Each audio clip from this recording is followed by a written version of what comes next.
اللہ آسمانوں اور زمین کا نور ہے. اس کے نور کی مثال ایسی ہے کہ گویا ایک طاق ہے جس میں ایک چراغ ہے اور چراغ ایک قندیل میں ہے، اور قندیل ایسی صاف شفاف ہے کہ گویا موتی کا سا چمکتا ہوا تارا ہے. اس میں ایک مبارک درخت کا تیل جلایا جاتا ہے، یعنی زیتون کا، کہ نہ مشرق کی طرف ہے نہ مغرب کی طرف. ایسا معلوم ہوتا ہے کہ اس کا تیل خواہ آگ اسے نہ بھی چھوئے جلنے کو تیار ہے.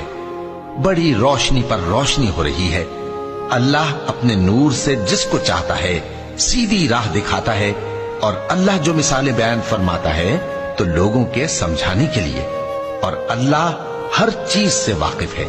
وہ قندیل ان گھروں میں ہے جن کے بارے میں اللہ نے ارشاد فرمایا ہے کہ بلند کیے جائیں اور وہاں اللہ کے نام کا ذکر کیا جائے، اور ان میں صبح و شام اس کی